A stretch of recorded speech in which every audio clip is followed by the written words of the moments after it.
SB online একাডেমিতে সকলকে স্বাগতম। আমি সুমন আছি তোমাদের সাথে।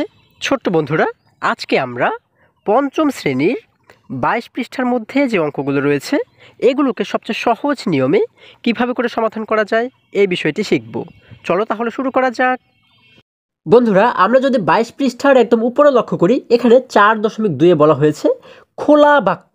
দেখো, খোলা বাক্য কি এটি যদি একটু বোঝার চেষ্টা করি, এখানে বলা হয়েছে একটি বাক্যকে খোলা বাক্য বলা হয় যখন বাক্যটি সত্য না মিথ্যা তা নির্ণয় করা যায় না। আবারও যদি বোঝার চেষ্টা করি, দেখো এখানে বলা হয়েছে একটি বাক্যকে খোলা বাক্য বলা হয় যখন বাক্যটি সত্য না মিথ্যা তা নির্ণয় করা যায় না। অর্থাৎ বাক্য বলতে আমরা কি বুঝি? বাক্য মানে কিন্তু যে কোনো লাইনকে বোঝানো হয়, তাই না? যেমন আমি যদি বলি যে আমাদের দেশের নাম বাংলাদেশ, এই যে আমাদের দেশের নাম বাংলাদেশ, আমি কিন্তু একটি লাইন এখানে বলেছি, তাই না? তাহলে এই এক একটি লাইনকে বলা হয় এক একটি বাক্য। এখন গণিতের ক্ষেত্রে খোলা বাক্যটা হচ্ছে কি, যে বাক্যটা দেখে আমরা বুঝতে পারবো না যে এই বাক্যটি সত্য না মিথ্যা, ঠিক আছে, আমরা নির্ণয় করতে পারবো না, তাহলে সেই বাক্যটিকে আমরা বলতে পারি হচ্ছে খোলা বাক্য। আর যদি যে কোনো একটি বাক্যকে আমরা দেখে বলতে পারি বা বুঝতে পারি যে এই বাক্যটি সত্য বা মিথ্যা, এটা যদি আমরা বুঝতে পারি বা নির্ণয় করতে পারি, তাহলে সেটিকে কী বাক্য বলা হয়? সেটির কিন্তু আলাদা একটি নাম রয়েছে। দেখো, আমরা যদি এই দ্বিতীয় লাইনে লক্ষ্য করি, এখানে বলা হয়েছে অপরদিকে একটি বাক্যকে গাণিতিক বাক্য বা বন্ধ বাক্য বলা হয় যখন বাক্যটি সত্য না মিথ্যা তা নির্ণয় করা যায়। তাহলে আমরা কিন্তু এখানে দুটি জিনিস শিখলাম। এক হচ্ছে যখন কোনো বাক্যটিকে আমরা দেখে যখন আমরা বুঝতে পারবো যে এটি সত্য না মিথ্যা, যদি আমরা এটিকে বুঝতে পারি বা নির্ণয় করতে পারি, তখন সেটিকে বলা হয় গাণিতিক বাক্য বা বন্ধ বাক্য। আর যদি আমরা একটি বাক্য দেখে বুঝতে না পারি বা নির্ণয় করতে না পারি যে বাক্যটি সত্য নাকি মিথ্যা, যদি আমরা এটি নির্ণয় করতে না পারি, তখন সেটিকে বলা হয় খোলা বাক্য। আশা করি তোমরা এই দুটি জিনিসের পার্থক্য তোমরা অবশ্যই বুঝতে পেরেছো। এবারে যদি এটিকে আরও সুন্দরভাবে বোঝার জন্য যদি আমরা একটু নিচে লক্ষ্য করি, দেখো এখানে কিন্তু আমাদের জন্য কিছু উদাহরণ দেয়া রয়েছে। আমরা এখানে দেখতে পাচ্ছি যে উদাহরণ সমূহ। শুরুতে আমাদের বলা হয়েছে 8 একটি জোড়া বাক্য, জোড় সংখ্যা। আমাদের কি বলা হয়েছে? 8 একটি জোড় সংখ্যা। আমরা কি জানি 8 কি জোড় না বিজোড়? হ্যাঁ, আমরা জানি 8 একটি জোড় সংখ্যা। তার মানে কি, এই যে কথাটি বলা হয়েছে, এই যে বাক্যটি এখানে রয়েছে, এই বাক্যটি কিন্তু সত্য। তাহলে এটি দেখেই কিন্তু আমরা বুঝতে পেরেছি যে এটি একটি সত্য বাক্য, তাই না? যখন আমরা একটি বাক্য বা একটি লাইন দেখে বুঝতে পারবো যে এটি কি সত্য না মিথ্যা, তখন এটিকে কি বলা হয়? এটিকে বলা হয় গাণিতিক বাক্য। দেখো এইখানে কিন্তু আমরা দেখতে পাচ্ছি এটি একটি গাণিতিক বাক্য এবং এটি সত্য, তাই না? কারণ 8 একটি জোড় সংখ্যা, এটি সত্য।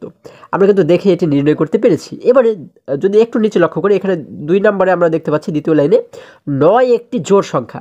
এখানে বলা হয়েছে 9 একটি জোড় সংখ্যা। তাহলে 9 কি একটি জোড় সংখ্যা? না বন্ধুরা, আমরা জানি 9 একটি বিজোড় সংখ্যা।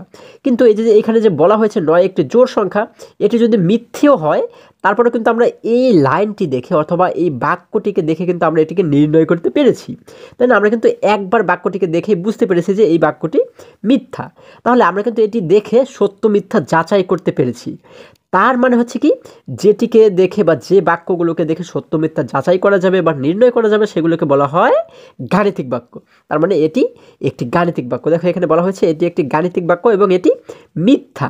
আগেরটি কিন্তু সত্য ছিল এবং এটি হচ্ছে মিথ্যা, কিন্তু দুটিই গাণিতিক বাক্য। কারণ হচ্ছে কি, এই দুটিকে দেখে কিন্তু আমরা বুঝতে পেরেছি যে এটি সত্য না মিথ্যা, তাই না? এবারে যদি আমরা শেষের লাইনটি লক্ষ্য করি, দেখো এখানে বলা হয়েছে ক একটি জোড় সংখ্যা। এখন এই লাইনটি দেখে তোমরা কি বুঝতে পারো যে এই লাইনটি সত্য না মিথ্যা? এখানে বলা হয়েছে ক একটি জোড় সংখ্যা। এখানে কিন্তু ক এর কোনো মান দেয়া নেই। তাহলে ককে শুধুমাত্র দেখে আমরা কিন্তু বুঝতে পারছি না যে ও কি জোড় হবে না বিজোড় হবে, তাই না? আমরা কিন্তু একটু দ্বিধা দ্বন্দ্বে পড়ে গেছি। তাহলে যখন আমরা কোনো বাক্য দেখে এই বাক্যটি সঠিক নাকি ভুল, এটি যখন আমরা নির্ণয় করতে পারবো না, তখন সেই বাক্যটিকে আমরা কী বাক্য বলতে পারি? হ্যাঁ, তোমরা ঠিকই ধরেছো, সেই বাক্যটিকে বলা হয় খোলা বাক্য। আবারও দেখো, যে বাক্যগুলো দেখে আমরা সত্য মিথ্যা যাচাই করতে পারবো, সেটিকে বলা হয় হচ্ছে গাণিতিক বাক্য। এবং যে বাক্যগুলোকে দেখে আমরা সত্য মিথ্যা যাচাই করতে পারবো না, আমরা একটু টেনশনে পড়ে যাব, সেই বাক্যগুলোকে বলা হয় হচ্ছে খোলা বাক্য। আশা করি তোমরা সকলেই খুবই সহজে এই বিষয়টি বুঝতে পেরেছো। এবারে যদি আর একটু নিচে আমরা লক্ষ্য করি, এখানে দেখো আমরা ১ নম্বরে দেখতে পাচ্ছি এখানে বলা হয়েছে নিচের বাক্যগুলোকে গাণিতিক বাক্যে প্রকাশ করি এবং খোলা বাক্য ও গাণিতিক উক্তিগুলো নির্ণয় করি। দেখো আমরা কিন্তু এখানে অনেকগুলো অঙ্ক দেখতে পাচ্ছি। আমাদের বলা হয়েছে এই বাক্যগুলোকে গাণিতিক বাক্যে প্রকাশ করি এবং খোলা বাক্য ও গাণিতিক উক্তিগুলো নির্ণয় করি। এর মধ্যে কোনটা খোলা বাক্য এবং কোনটা গাণিতিক বাক্য এটি কিন্তু আমাদেরকে নির্ণয় করতে বলা হয়েছে। এবারে যদি একটু পাশে আমরা লক্ষ্য করে দেখো এখানে কিন্তু আমরা একটি মেয়ে শিশুকে দেখতে পাচ্ছি। সে বলেছে অজানা সংখ্যার জন্য আমরা অক্ষর প্রতীক, এখানে কিন্তু আমরা একটি চতুর্ভুজ দেখতে পাচ্ছি। এই চতুর্ভুজ অথবা এটিকে আমরা কি বলতে পারি, বর্গ বলতে পারি। বর্গ এবং ত্রিভুজ ব্যবহার করতে পারি। আমাদের বলা হয়েছে অজানা সংখ্যার জন্য আমরা বর্গ এবং ত্রিভুজ ব্যবহার করতে পারি। তাহলে ১ নম্বরে কি বলা হয়েছে দেখো, ১ নম্বরে আমাদেরকে বলা হয়েছে ৫-এর সাথে ক যোগ করলে যোগফল ১২ হয়। আমাদের কি বলা হয়েছে, ৫-এর সাথে ক যোগ করলে যোগফল ১২ হয়। তাহলে এটিকে কিন্তু আগে আমাদের শুরুতে কি করতে হবে, গাণিতিক বাক্যে প্রকাশ করতে হবে। তারপরে আমাদের এটি যাচাই করতে হবে, মানে নির্ণয় করতে হবে যে এটি কি খোলা বাক্যের মধ্যে পড়ে নাকি গাণিতিক বাক্যের মধ্যে পড়ে। তাহলে এখানে যেটি বলা হয়েছে ৫-এর সাথে ক যোগ করলে যোগফল ১২ হয়। তাহলে এটিকে আমরা কিভাবে করে গাণিতিক বাক্যে প্রকাশ করতে পারি? আমরা ১ নম্বর দিয়ে লিখব, আমাদের যেহেতু প্রশ্নে বলা হয়েছে ৫-এর সাথে ক যোগ করলে যোগফল ১২ হয়। তাহলে যেহেতু বলা হয়েছে 5-এর সাথে ক যোগ করলে, যার কারণে আমরা 5-এর সাথে যোগ করব কাকে, যোগ করব ককে। দেখো আমরা লিখেছি ৫ যোগ ক, ৫-এর সাথে ক যোগ করলে বলা হয়েছে যোগফল ১২ হয়। তার মানে আমরা এখানে একটি সমান সমান চিহ্ন দেব। যখন ৫ এবং ককে যোগ করব, যোগ করলে আমাদের সমান সমান, অর্থাৎ উত্তর হবে কত, ১২। আমাদের কিন্তু এটি প্রশ্নে বলা হয়েছে, তাই না? তাহলে এই যে লাইনটা আমরা লিখলাম এটি হচ্ছে কি একটি গাণিতিক বাক্য, তাই না? এখন এটি এই যে আমরা এইভাবে করে লিখলাম, এখন আমাদের বলা হয়েছে কি আমরা কিন্তু এটিকে গাণিতিক বাক্যে প্রকাশ করেছি। এখন এই যে বাক্যটি আমরা এখানে তৈরি করেছি, দেখো এই বাক্যটি কি খোলা বাক্যের মধ্যে পড়ে নাকি গাণিতিক বাক্যের মধ্যে পড়ে, সেটি কিন্তু আমাদের নির্ণয় করতে বলা হয়েছে। তাহলে দেখো আমরা এটি দেখে বুঝতে পারি কিনা যে এই বাক্যটি সত্য কিনা। আমাদের বলা হয়েছে ৫ যোগ ক সমান সমান ১২, অর্থাৎ ৫-এর সাথে ক যোগ করলে ১২ হবে।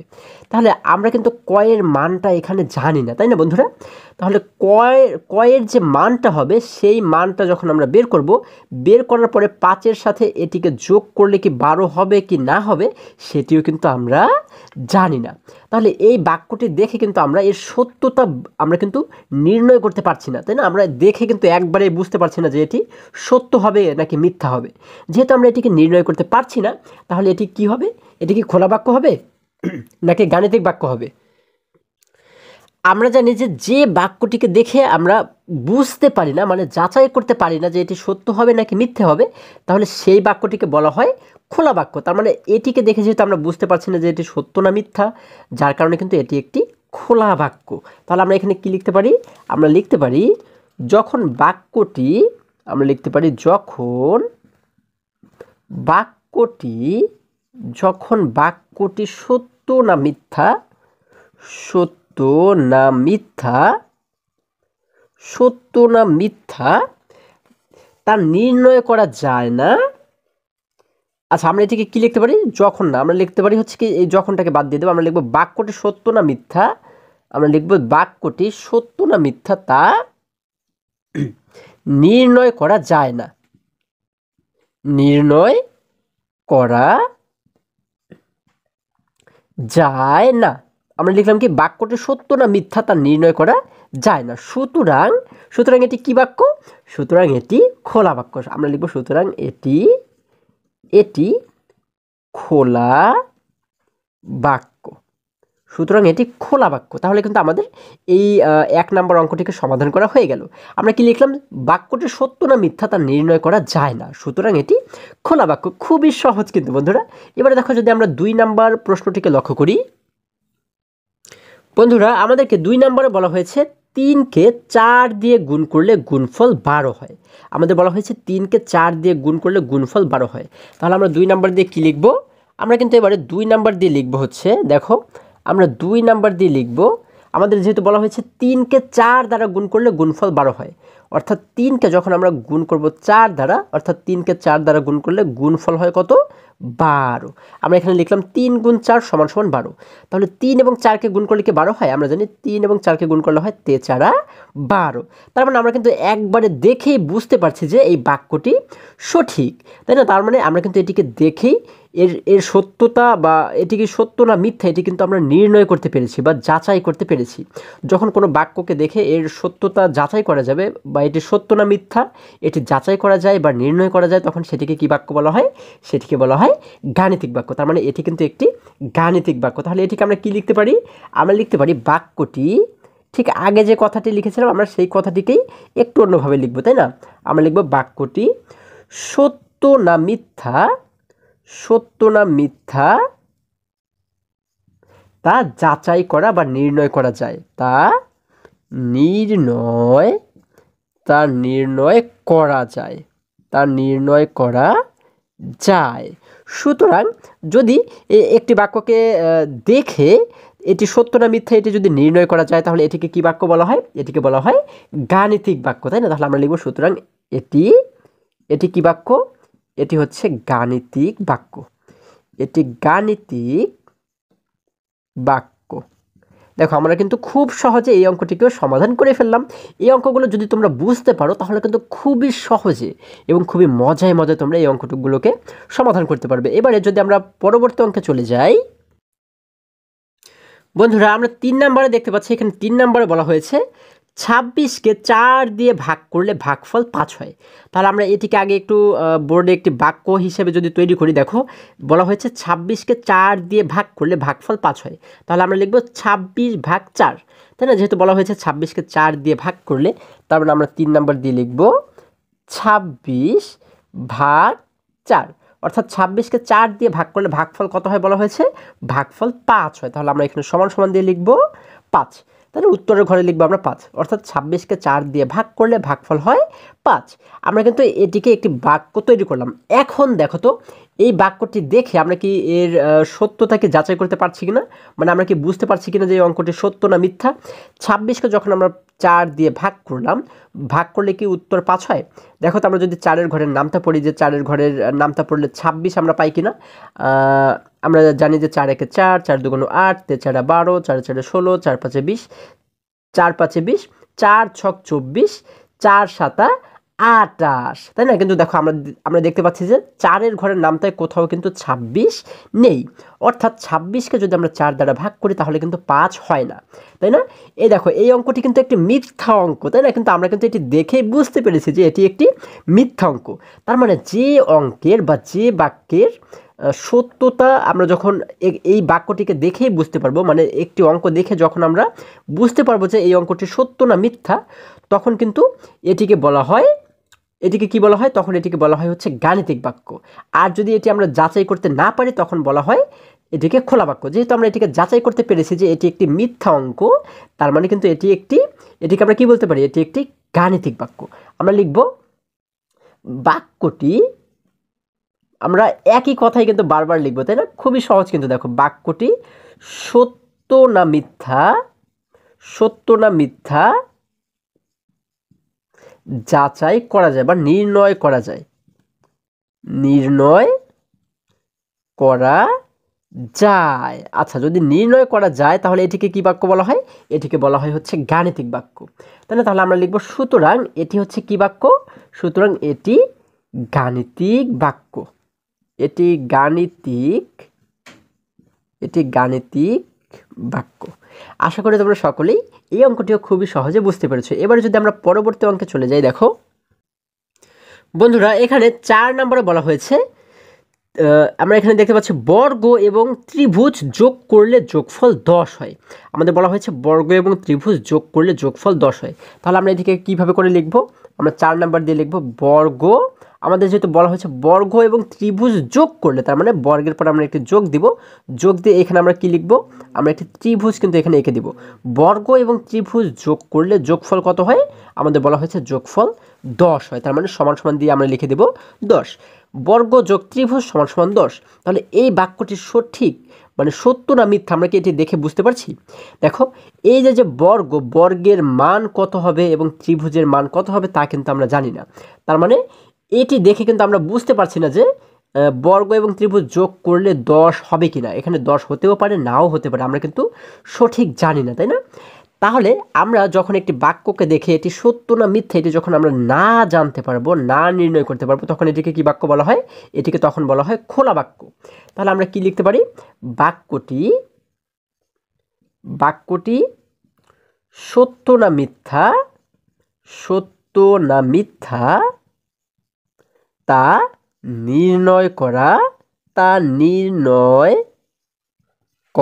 এটিকে আমরা কি নির্ণয় করতে পেরেছি? আমরা কিন্তু নির্ণয় করতে পারছি না, নির্ণয় করা যায় না। আমরা এখানে লিখে দেব নির্ণয় করা যায় না। বাক্যটি সত্য না মিথ্যা তা নির্ণয় করা যায় না, সুতরাং এটি কি বাক্য? সুতরাং এটি একটি কি বাক্য? এটি একটি খোলা বাক্য। এটি কিন্তু একটি খোলা বাক্য। ঠিক আছে, আশা করি তোমরা সকলেই এই প্রত্যেকটি অঙ্ক খুবই সহজে এবং খুবই মজায় মজায় শিখতে পেরেছো। এবারে যদি আমরা পরবর্তী অঙ্কের কাছে চলে যাই, দেখো এখানে 2 নাম্বার আমরা দেখতে পাচ্ছি। এখানে 2 নম্বরে বলা হয়েছে ক এর এমন একটি মান নির্ণয় করে যেন বাক্যটি সত্য হয়। দেখো এখানে কিন্তু আমরা 4টি অঙ্ক দেখতে পাচ্ছি এবং প্রত্যেকটি অঙ্কে একটি করে কিন্তু ক দেখতে পাচ্ছি। দেখো এই একটি ক, এই একটি ক, এখানে কিন্তু আমরা একটি করে ক দেখতে পাচ্ছি। এখন আমাদের বলা হয়েছে যে ক এর এমন একটি মান নির্ণয় করে যেন বাক্যটি সত্য হয়।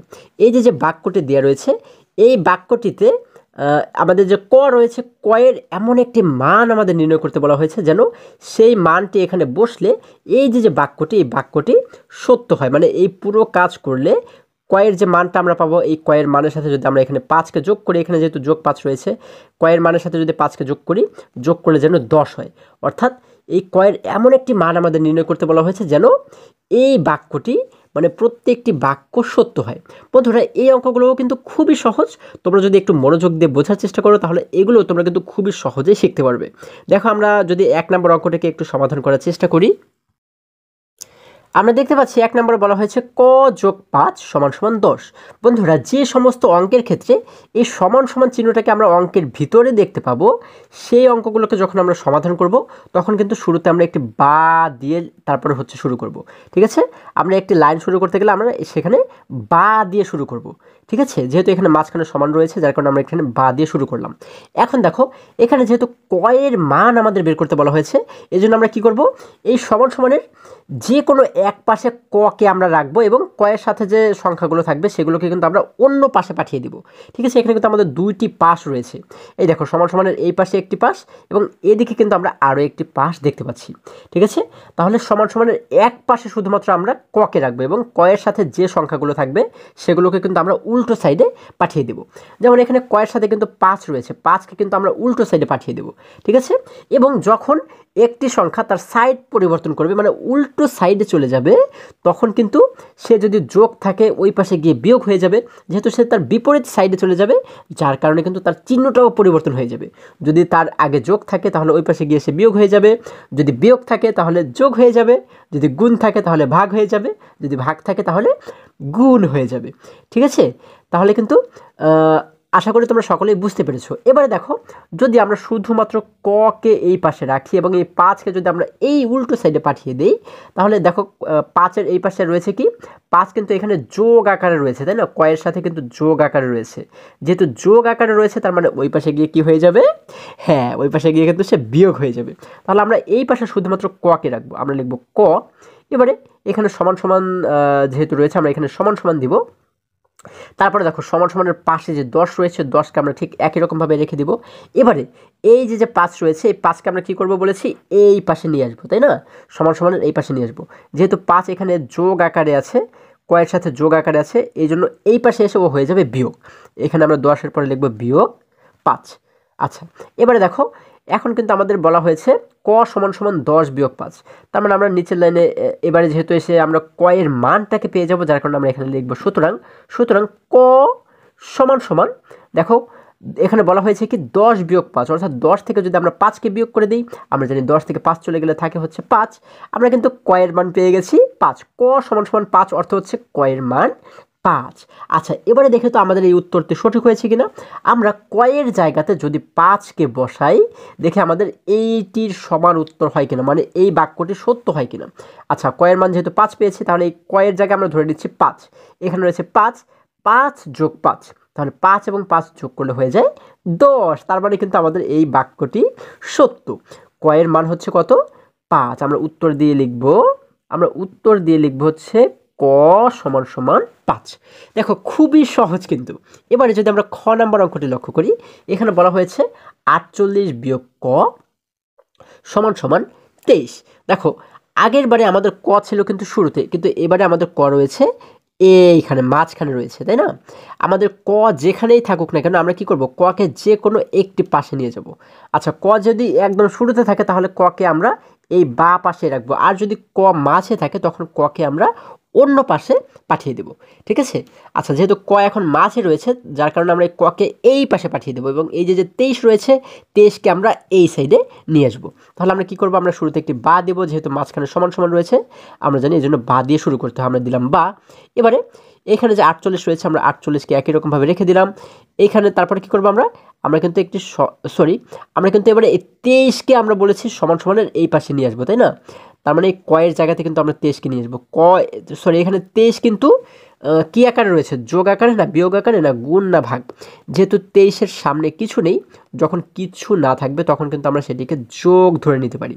তার মানে 23 যেহেতু যোগ আকারে রয়েছে, ও যখন এই পাশে চলে আসবে বা পাশে চলে আসবে তখন ও হয়ে যাবে বিয়োগ। তার মানে আমরা এখানে দেবো বিয়োগ দিয়ে লিখবো হচ্ছে কত, 23।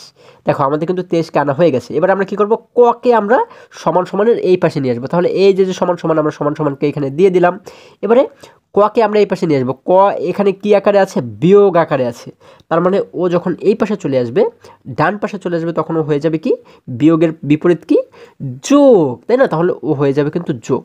আমরা জানি যে যখন যোগ হয় তখন কিন্তু আগে একটি যোগ চিহ্ন দিতে হয় না কখনো, তাই না? কারণ কোনো সংখ্যার আগে যদি কিছু না থাকে তখন আমরা কিন্তু সেটিকে যোগ হিসেবেই ধরি। তাহলে আমরা এখানে কিন্তু শুধুমাত্র ককে লিখবো, যোগ ক লিখবো না, হ্যাঁ? শুধু ক মানেই কিন্তু যোগ ক।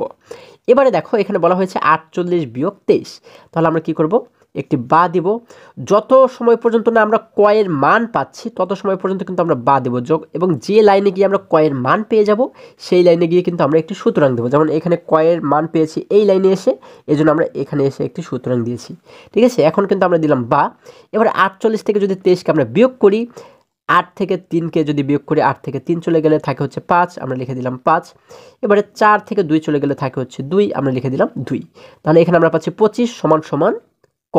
আচ্ছা, 25 সমান ক এবং ক সমান 25 দুটাই তো একই জিনিস, তাই না? এবার আমরা যদি একটু ঘুরিয়ে লিখি তাহলে কিন্তু ক এর মানটা আমরা এখানে পেয়ে যাব। আমরা লিখব সুতরাং, যেহেতু আমরা ক এর মান পাচ্ছি এজন্য লিখে দেব সুতরাং ক সমান সমান 25। দেখো এইখানে যে কথাটি রয়েছে এই কথাটিকে শুধু একটু ঘুরিয়ে লিখেছি। 25 সমান ক এবং ক সমান 25, এই দুটি কিন্তু একই বিষয়। ঠিক আছে? তার মানে কয়ের মান আমরা পাচ্ছি কত, 25। এবারে এই কয়ের জায়গাতে তোমরা যদি 25কে বসিয়ে, মানে 25কে মনে মনে ধরে নাও, তাহলে দেখবে যে 48 থেকে 25কে বিয়োগ করলে আমাদের উত্তর কিন্তু 23ই হয়। তার মানে এই বাক্যটি কিন্তু সঠিক হয়। তাহলে আমাদের উত্তর কি, উত্তর হচ্ছে ক সমান সমান কত, 25। আমরা উত্তর দিয়ে লিখব ক সমান সমান 25। দেখো বন্ধুরা, এই অঙ্কগুলো কিন্তু খুবই সোজা। এরপরে যদি আমরা পরবর্তী অঙ্কগুলোকে সমাধান করার চেষ্টা করি, দেখো আমরা দেখতে পাচ্ছি 3 নম্বরে বলা হয়েছে ক গুণ 2 সমান সমান 36।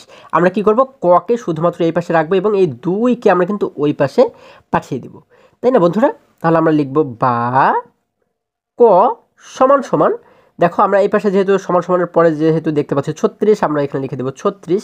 এবারে যেহেতু এই গুণ 2কে আমরা এই পাশে নিয়ে আসবো, যেহেতু 2 এখানে গুণ আকারে আছে তার মানে এই পাশে এসে হয়ে যাবে ভাগ। আমরা লিখে দেব ভাগ 2, তাই না? কারণ আমরা জানি যে যোগ থাকলে বিয়োগ হয়ে যায়, গুণ থাকলে ভাগ হয়ে যায়, তাই না? উল্টোটা হয়ে যায়। এরপরে দেখো আমরা এখন কিন্তু এই 36কে 2 দ্বারা ভাগ করলে কয়ের মান পেয়ে যাব। যেহেতু কয়ের মান এই লাইনে এসে পেয়ে যাচ্ছে এজন্য আমরা এখানে একটি সুতরাং দেব। সুতরাং ক সমান সমান 36কে যদি আমরা 2 দ্বারা ভাগ করি তাহলে আমরা কত পাবো, আমরা জানি যে 18 দুগুণ 36, তাই না? আমরা এখানে লিখে দেব 18। তোমরা কিন্তু আলাদা জায়গাতে চাইলেও ভাগ করে দেখতে পারো। ঠিক আছে? তাহলে আমরা কয়ের মান পাচ্ছি 18, অর্থাৎ এই 18কে যদি আমরা কয়ের জায়গাতে ধরি 18 গুণ 2 সমান সমান কিন্তু আমাদের 36ই হয়। তাহলে কয়ের মান যদি 18 হয় তাহলে কিন্তু এই বাক্যটি সত্য হয়। ঠিক আছে? তোমরা কিন্তু প্রত্যেকটি অঙ্কের ক্ষেত্রে যখন কয়ের মান বের করবে, মান বের করার পরে এই মানটিকে কয়ের জায়গাতে বসিয়ে দেখবে যে এই লাইনটি সঠিক হয় কিনা। যদি সঠিক হয় তাহলে বুঝবে যে তোমাদের এই মানটি বের করাও সঠিক হয়েছে। ঠিক আছে? আমরা উত্তর দিয়ে কি লিখব, আমরা উত্তর দিয়ে লিখব ক সমান সমান 18। এবারে দেখো 4 নম্বরে বলা হয়েছে 72 ভাগ ক সমান সমান 6। এখন এটিকে আমরা কিভাবে সমাধান করব, যেহেতু ক মাঝখানে রয়েছে যার কারণে কি করব, আমরা ককে এই পাশে ডান পাশে নিয়ে নিব। তাহলে আমরা কি করব, শুরুতে একটি বা দিব, বাদ দিয়ে 72 রয়েছে আমরা লিখে দেব 72। এবারে সমান সমান দিব, আমরা এখানে সমান সমান দিয়ে এখানে সমান সমান লিখলাম। এখন সমান সমানের পরে রয়েছে কি 6, আমরা এখানে লিখলাম 6।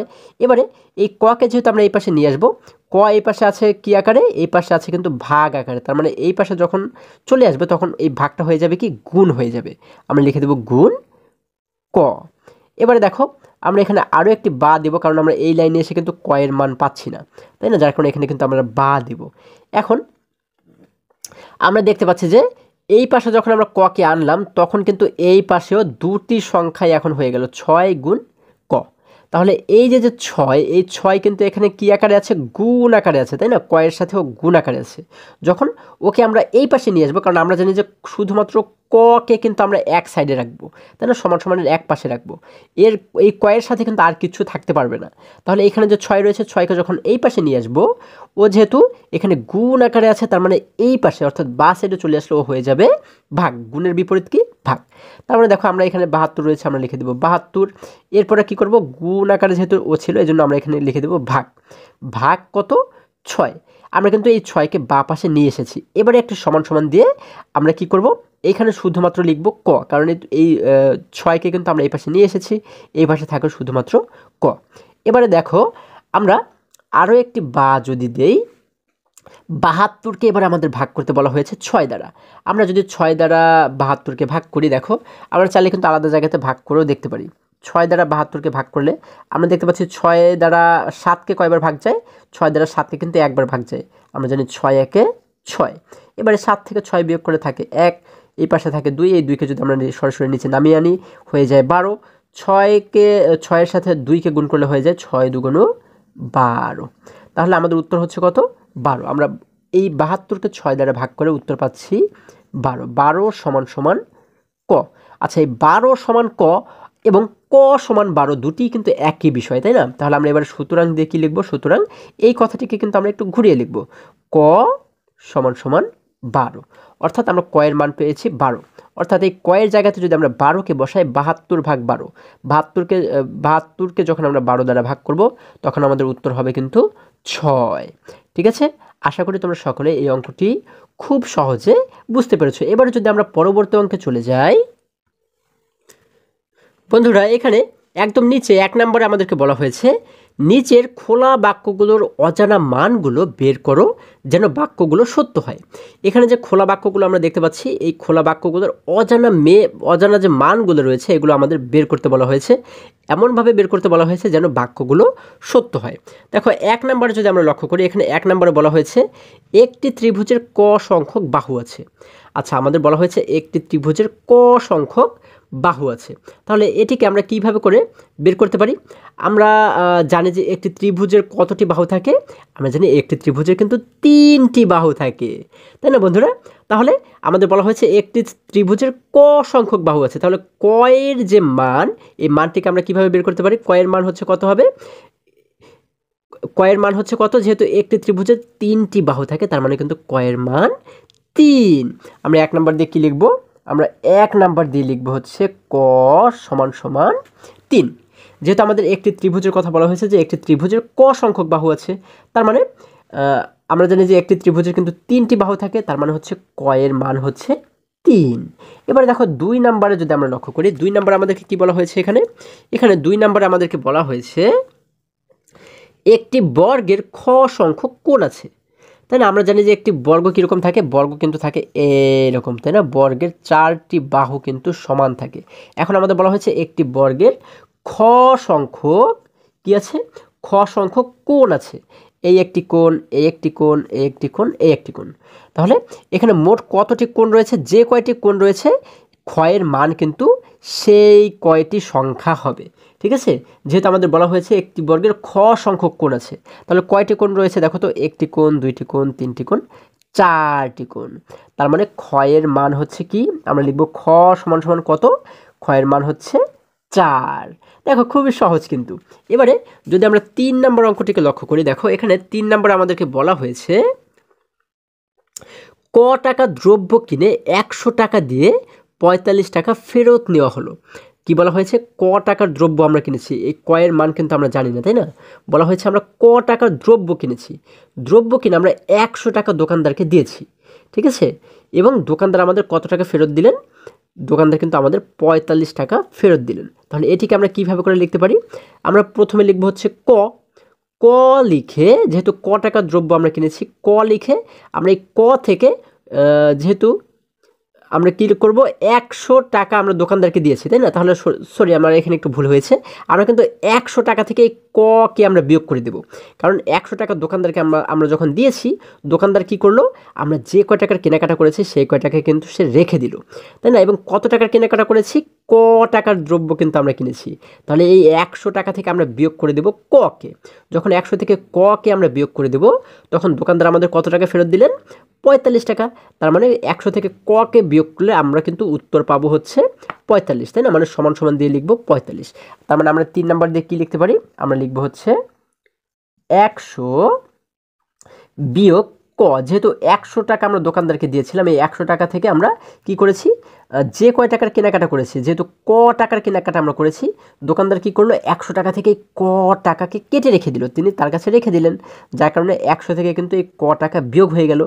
যখন এই টাকাটা তিনি রেখে দিলেন, তখন তিনি আর কত টাকা আমাদের ফেরত দিলেন? আমাদেরকে ফেরত দিলেন হচ্ছে 45 টাকা, তাই না? এই জন্য আমরা সমান সমান দিয়ে লিখে দিলাম 45। এখন যদি এটিকে আমরা সমাধান করি, এই কয়ের মানটাকে কিন্তু আমাদের বের করতে বলা হবে। আমাদের প্রত্যেকটি ক্ষেত্রে কিন্তু কয়ের মানকে বের করতে বলা হয়েছে। তাহলে আমরা যদি এই কয়ের মানটাকে বের করি, দেখো আমরা শুরুতে কি করব, শুরুতে একটি বা দিব, যেহেতু এখানে মাঝখানে সমান সমান রয়েছে। এবারে আমরা জানি যে কটাকে এক সাইডে রাখতে হয়, তাই না? তাহলে এখানে ক যেহেতু মাঝখানে রয়েছে, আমরা কি করব, এই পাশে ককে নিয়ে আসবো। তাহলে এবং এই যে 45 রয়েছে, 45কে কিন্তু আমরা এই সাইডে বা সাইডে নিয়ে আসবো। আমরা এখানে শুরুতে রয়েছে 100 দেখতে পাচ্ছি, আমরা লিখে দিলাম 100। এবারে এই যে 45 আমরা দেখতে পাচ্ছি, দেখো এই 45 এখানে যেহেতু যোগ আকারে আছে, ওর আগে কিন্তু কিছু নেই, তার মানে যোগ। তাহলে আমরা কি করবো, এই 45কে এই পাশে নিয়ে আসবো। যখন এই পাশে চলে আসবে তখন ও হয়ে যাবে বিয়োগ। তার মানে আমরা লিখবো 100 বিয়োগ 45 সমান সমান এই ককে কিন্তু আমরা এবারে এই পাশে নিয়ে আসবো, তাই না? ক আছে এখানে বিয়োগ আকারে, তার মানে এই পাশে এসে হয়ে যাবে ও যোগ। তার মানে আমরা কিন্তু শুধুমাত্র ক লিখবো, কারণ শুধুমাত্র ক মানেই হচ্ছে ওর সামনে একটি যোগ রয়েছে, এটি আমরা কিন্তু ধরে নিতে পারি, তাই না বন্ধুরা? কারণ আগে কখনো যোগ লিখতে হয় না, কিছু না থাকার মানেই হচ্ছে যোগ রয়েছে। আচ্ছা, এবারে আমরা আরও একটি বা দিলাম। এখন 100 থেকে যদি আমরা 45কে বিয়োগ করি, তাহলে আমরা পাবো কত? আমরা পাবো হচ্ছে 55। তাহলে এখানে আমরা পাচ্ছি 55 সমান সমান ক। তাহলে 55 সমান ক এবং ক সমান 55, দুটি কিন্তু একই বিষয়। আমরা এখানে সুতরাং দিয়ে লিখবো, সুতরাং ক সমান 55। তাহলে কয়ের মান আমরা পাচ্ছি কত? 55। আমরা কিন্তু কয়ের মান পেয়ে যাচ্ছি 55। যখন আমরা এই কয়ের জায়গাতে 55 বসাবো, তখন কিন্তু আমরা উত্তর পাবো হচ্ছে 45। অর্থাৎ 100 থেকে যখন এই 55কে আমরা বিয়োগ করব, তখন উত্তর হবে 45। তাহলে এটি দ্বারা আমরা কি বুঝতে পারছি? যখন আমরা দোকানদারকে 100 টাকা দিলাম, আমরা কি করলাম, 100 টাকা থেকে 55 টাকার কেনাকাটা করেছি, মানে 55 টাকার দ্রব্য কিন্তু আমরা কিনেছি, যার কারণে দোকানদার কি করলো, 55 টাকা আমাদের কাছ থেকে রেখে দিল, এবং তখন বাকি থাকে কত টাকা? 45 টাকা, তাই না? এই 45 টাকা দোকানদার আমাদেরকে ফেরত দিলেন। তার মানে কয়ের মান পাচ্ছি আমরা 55। এটি হচ্ছে কি আমাদের উত্তর। আমরা উত্তর দিয়ে লিখব ক সমান সমান 55, ঠিক আছে? এরপরে যদি আমরা পরবর্তী অঙ্কটি লক্ষ্য করি, দেখো এখানে 4 নম্বরে বলা হয়েছে খ সংখ্যক বিস্কুট 15 জনের মধ্যে 4টি করে ভাগ করে দেওয়া হলো। তার মানে খ সংখ্যক বিস্কুট, হ্যাঁ আমাদের খ সংখ্যক বিস্কুট রয়েছে, এই বিস্কুটগুলো আমরা কতজনের মধ্যে ভাগ করে দিয়েছি? আমরা 15 জনের মধ্যে ভাগ করে দিয়েছি, অর্থাৎ খকে আমরা ভাগ করব 15 দ্বারা, এবং ভাগ করার পরে এক একজনে কতটি করে পেয়েছে? 4টি করে কিন্তু পেয়েছে। তাহলে আমরা 4 নাম্বার দিয়ে কি লিখতে পারি? আমরা 4 নাম্বার দিয়ে লিখবো হচ্ছে খ সংখ্যক বিস্কুট, যেহেতু আমরা 15 জনের মাঝে ভাগ করে দিয়েছি, এজন্য খকে আমরা ভাগ করব কত দ্বারা? 15 দ্বারা। এবং যখন 15 জনের মাঝে আমরা ভাগ করে দিয়েছি, এক একজনে পেয়েছে কতটি করে?